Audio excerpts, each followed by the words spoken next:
It's a moment that many have experienced but few dare to confront, the sting of being racially profiled. In this story, we follow a young woman who, on an ordinary day, becomes the target of two officers who let their biases take control. What was meant to be a routine stop quickly escalates into something much larger, challenging not just the actions of these officers, but the systems that allow it to happen.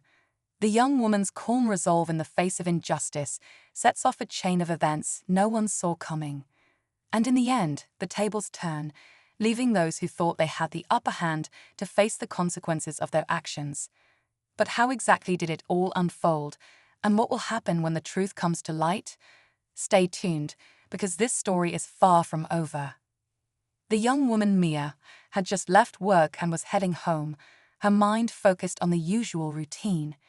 She wasn't expecting anything out of the ordinary, but that's exactly what happened when the two officers pulled up beside her. They didn't bother to explain themselves, immediately demanding she step out of her car. Mia was confused, asking if there was a problem. That's when they made the claim.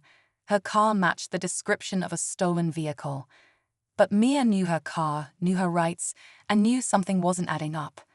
As the officers continued their interrogation, they began asking questions unrelated to the car, comments that hinted at something far deeper, racial profiling.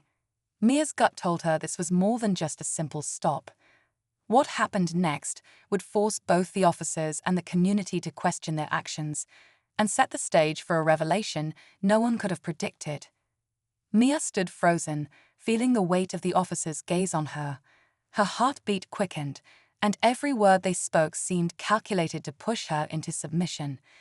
"We're just doing our job," one officer muttered, but his tone was far from reassuring. Mia's hands shook as she gripped the door, trying to stay calm.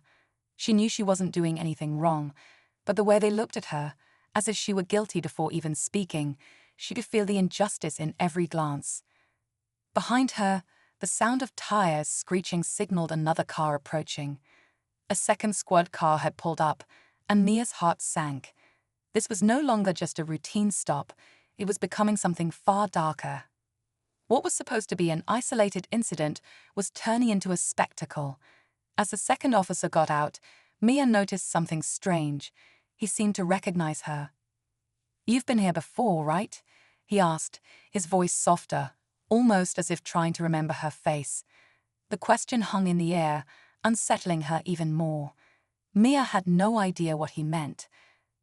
Back in the police station, the officer's supervisor, Captain Reynolds, had been briefed about the stop. On paper, everything seemed to check out. The officers' accounts of the stop were in line with protocol, but the captain was starting to feel uneasy. There had been too many complaints in recent months about racial profiling in the department, and Mia's case felt like it might be another mark against them. Reynolds needed to know more before deciding whether to bury the incident or expose it. The tension between doing what was right and protecting his team was growing harder to ignore. Mia's discomfort only deepened as the minutes stretched into what felt like hours. The officers were still circling her car, asking questions about her personal life, trying to probe for something they could use. "Where are you from? Who do you know in the area?" Their questions grew more invasive. She could tell they weren't just interested in the car anymore. They were profiling her. They were using their power to make her feel like she didn't belong, like she was guilty simply for existing in this neighborhood. And in that moment, Maya realized something that sent a chill down her spine. This wasn't just about her. This was part of a larger pattern. She'd heard stories, seen the headlines, young black people unjustly harassed by the police. But now she was living it. The fight was no longer just hers. It was a fight for her community, for her family, for everyone who had been wronged by the system. But before she could gather her thoughts, the situation took a turn. One officer was on the radio, speaking in hushed tones. Mia couldn't hear the details, but something was happening behind the scenes. What were they planning? Was this just another routine stop or something much more dangerous? Mia's mind raced as she glanced nervously at her watch, her anxiety growing with every passing minute. The officers had stopped questioning her, but they were still lingering, whispering among themselves, their eyes never leaving her. She could feel their judgment in the air, thick with an unsettling tension. What were they waiting for? What were they planning next? The radio crackled again, a sharp, muffled voice breaking through the stillness. One of the officers walked a little further away, talking into the receiver in a voice so low that Mia couldn't make out the words. But what she did hear sent a chill down her spine. "Get ready, it's time." Her instincts screamed at her to do something, but she felt paralyzed. Her car keys felt too heavy in her hand. She wanted to call someone, but she didn't know if that would make things worse. The second squad car's lights flashed again, but the officer inside seemed distant, almost as if they were all waiting for something, just beyond the horizon. Mia's thoughts were interrupted by the sharp sound of footsteps approaching. The first officer was back, his face now twisted into something colder, more determined. "Step out of the vehicle," now he commanded, his voice much less friendly this time. Mia hesitated, her body instinctively pulling back. "I'm not getting out of the car unless you tell me why you stopped me," she said, her voice firmer than she expected. For a brief moment, the officer seemed taken aback. There was a pause, long enough for Mia to catch a glimpse of uncertainty in his eyes, a flicker of doubt. It was almost as if he was waiting for permission to escalate things. Before Mia could respond, the officers behind him started murmuring among themselves. One of them, the officer who had seemed more sympathetic earlier, spoke up, his voice low. "Are you sure we're doing the right thing here?" he asked, his tone edged with doubt. The suited man turned sharply to him, his voice cold and clipped. "You're following orders. Don't forget your place." The tension in the air grew even thicker. It was clear now. This was no ordinary stop. Mia was no longer just a random target for racial profiling. There was something much bigger at play, something she hadn't even begun to understand. And whatever was in that envelope, whatever it was that these men had been watching her for, it was about to change everything. Mia reached out cautiously, her fingers brushing against the sealed envelope.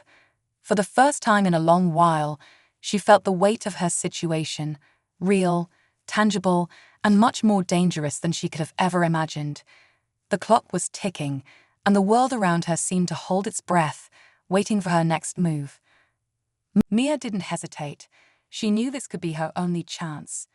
Without a word, she jumped into the driver's seat, slamming the door shut. The officer, taking one last look at the suited man, quickly followed, and in one swift motion, he unlocked the door and slid in beside her. The suited man yelled, but Mia didn't look back. Her hands gripped the steering wheel as the car rolled to life. The sirens blared, the chase beginning. But just as she sped toward the exit, a final twist hit her like a punch to the gut. In the rearview mirror, Mia caught a glimpse of something she hadn't seen before. The other officers, who had been silent up until now, were getting into their cars, not chasing them, but following. They were on her side. The realization hit her hard. This wasn't just about her anymore. This was about exposing the entire network of corruption, a system that had been operating under everyone's noses for far too long. The officers who had once worked to protect a broken system were now taking a stand, and Mia was at the center of it all. The chase wasn't over yet, but one thing was clear. The truth was finally coming to light. The wheels of justice were turning, and Mia was no longer just a victim. She was the catalyst for change. But would it be enough? As the car sped through the streets, Mia's mind raced with the weight of everything that had just unfolded.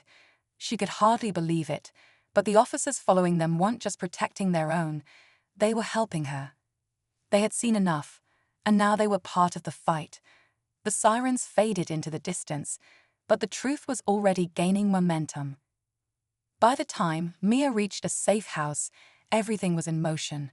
News of the corruption within the department spread like wildfire, and investigations began to unravel the vast network of racial profiling and systemic abuse.